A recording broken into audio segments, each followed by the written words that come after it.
पुल। मैं सर्दी से अकड़ गया था। मैं एक पुल था। मैं एक दर्रे पर पड़ा हुआ था। मेरे पैर दर्रे के एक तरफ थे, हाथों की उंगलियां दूसरी तरफ जमी हुई थीं। मैंने अपने आप को भुरभुरी मिट्टी में मजबूती के साथ भींच रखा था। मेरे दोनों पहलुओं पर मेरे कोट के दामन फड़फड़ा रहे थे। नीचे बहुत दूर पर मछलियों से भरा हुआ बर्फीला चश्मा गुर्रा रहा था। इस नाकाबिले गुजर बुलंदी तक कोई मुसाफिर भटक कर नहीं आता था। अभी पुल किसी नक्शे में पाया भी नहीं जाता था, इसलिए मैं पड़ा था और इंतजार कर रहा था। मैं इंतजार ही कर सकता था। एक बार बन जाने के बाद किसी भी पुल को बने रहने के सिवा चारा नहीं, तावक्ते के वो गिर न जाए। ये एक दिन करीब शाम का जिक्र है। वो पहली शाम थी या वो 1000वीं शाम थी, मैं कह नहीं सकता। मेरे ख्यालात हमेशा परागंदा और एक दायरे में घूमते रहते थे।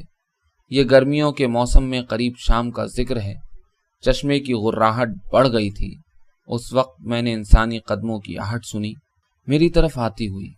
पुल, ये मुसाफिर जो तुम्हारे हवाले किया जा रहा है, इसको संभालने के लिए उस्तवार हो जाओ।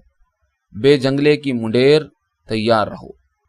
अगर उसके कदम बहकें तो खामोशी से उन्हें हमवार कर दो। अगर वो गिरने लगे तो दिखा दो कि तुम क्या हो और किसी कोहिस्तानी देवता की तरह उसे जमीन की तरफ उछाल दो। वो आ गया। उसने अपने असा की फौलादी नोक से मुझे खटखटाया। उसने अपने असा की नोक से मेरे कोट के दामनों को उठाया और दुरुस्त कर दिया। उसने अपने असा की नोक मेरे घनेरे बालों में डाल और देर तक वहीं रहने दी।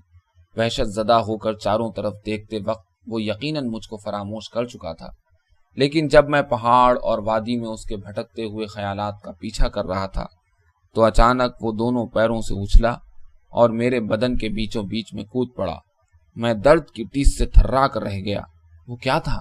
कोई बच्चा, कोई ख्वाब, कोई राहगीर, कोई खुदकुशी करने वाला, कोई फरेबी, कोई तखरीबकार? और उसे देखने के लिए मैं घूम पड़ा।